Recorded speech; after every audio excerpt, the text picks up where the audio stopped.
Next question over here. Hi, yes. My name is Patrick. I'm a student at Centennial College. My question is, in Islam it says, Jesus Christ, peace be upon him, is not the Son of God. When we are all children of Allah and born of mother and father, for he is only born of a mother, why is he not the Son of God?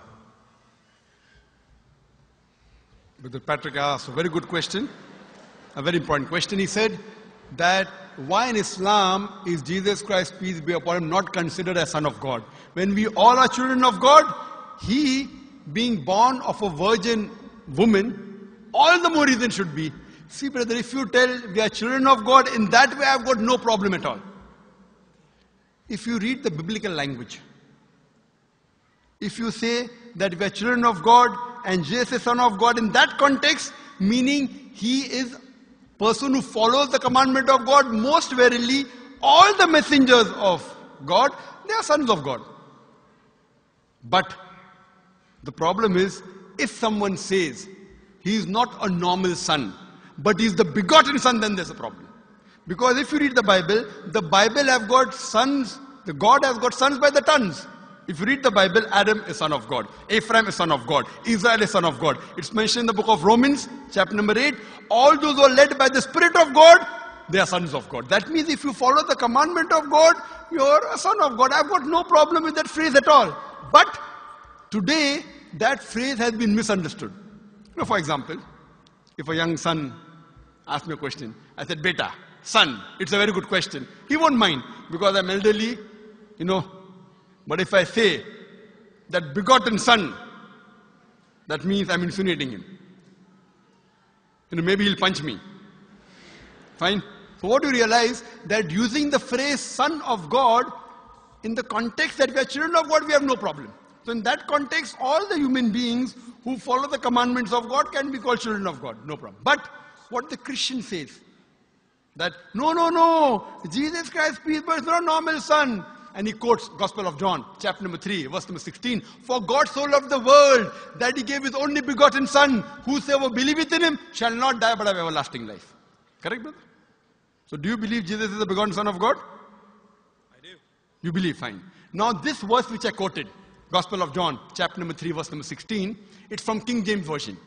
For God so loved the world that he gave his only begotten son. Whosoever believeth in him shall not die but have everlasting life. Now when you read the Revised Standard Version of the Bible, revised by Thaydu scholars, Christian scholars of the highest eminence, backed by 50 different cooperating Christian denominations, they say that this word begotten is an interpolation, it's a fabrication, it's a concoction, it's an adulteration. Who's saying? Not Muslims, not Hindus.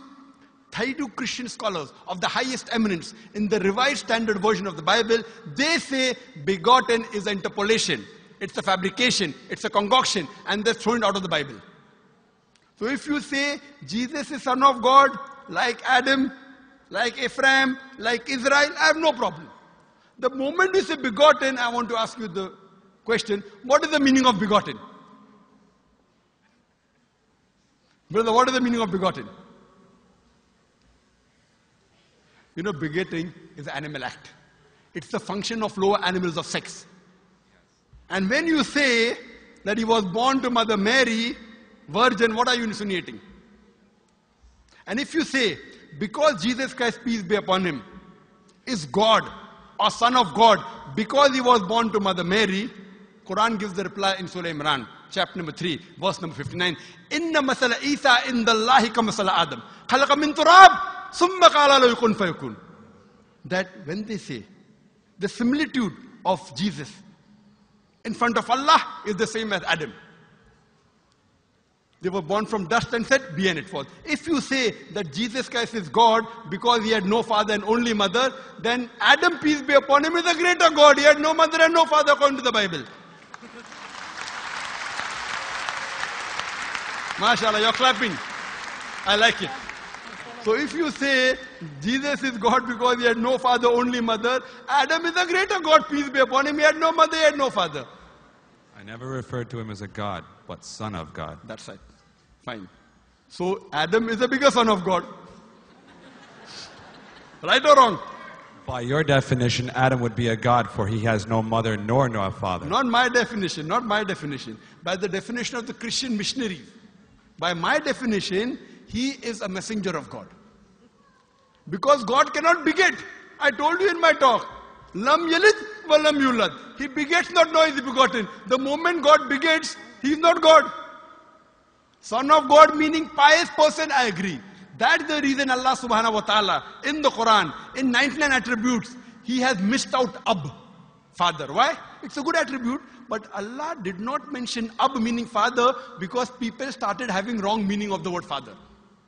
So he used the more difficult word Rab, but did not use Ab.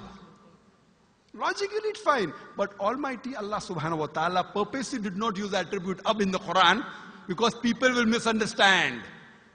That's the reason English-wise, saying Jesus is the Son of God, meaning messenger of God, I'm with you. But the moment you say begotten Son, I have objection. So you say Jesus is a messenger of God, I say peace be upon him after his name. So I respect Jesus Christ, peace be upon him, more than you, Brother Patrick. Because when I take his name, I have to say peace be upon him. If I do not say that, I'm wrong. So I love Jesus Christ, peace be upon him, more than you. I follow his teaching more than you. And if you want, I can prove it to you. That's a different argument, not for tonight. Sorry? That's a different argument and not for tonight. Okay, fine. I'll give you a few things. Jesus Christ, peace be upon him. Fine? If you read the Bible, he was circumcised on the 8th day. Fine? Majority of all the Muslims are circumcised, the Christians aren't. So if you say Christian means a person who follows the teachings of Jesus Christ, peace be upon him, then it's mentioned in the book of Leviticus, chapter number 11, verse number 7 to 8. It's mentioned in the book of Deuteronomy, chapter number 14, verse number 8. You should not have pork. It's mentioned in the book of Isaiah, chapter 65, verse number 2 to 5. Should not have pork. Muslims don't have pork. Most of the Christians have pork. If you read the book of Ephesians, chapter number 5, verse number 18, in the book of Proverbs, chapter number 20, verse number 1, it says you should not have alcohol. Muslims as a whole don't have alcohol. Most of the Christians have alcohol. If you say Christian means a person who follows the teachings of Jesus Christ, peace be upon him, we Muslims are more Christian than the Christians themselves. We love him. We respect him. If you say, I love Jesus Christ, peace be upon him, but don't follow his teachings, your love is false. We, therefore, mashallah, I love Jesus Christ, peace be upon him, more than most of the Christians. Because I follow his teachings, I respect him, I revere him. And Jesus Christ also said, in the Gospel of John, chapter number 16, verse number 11 to 14, I have many things to say unto you, but ye cannot bear them now. For he, when the Spirit of truth shall come, he shall guide you unto all truth. He was talking about Prophet Muhammad to come. So Jesus Christ, peace be upon him, said, you have to believe in the last and final messenger, Prophet Muhammad sallallahu alaihi wasallam. So even that way I'm following Jesus Christ, peace be upon him. I believe in Prophet Muhammad. Do you believe in Prophet Muhammad as the messenger of God? I do. MashaAllah. Now you're more closer to... Allahu Akbar. Allahu Akbar. Now he wants to say the Shahada, and then we will move on and say Ashhadu an la ilaha illallah wa ashhad an Muhammad Rasulullah. Rasul Allah. I'm more excited than him. Allahu Akbar. Allahu Akbar. Allahu Akbar. Allahu Akbar. Allahu Akbar. Welcome your brothers and families. Welcome in. Showing Islam. Showing what God says.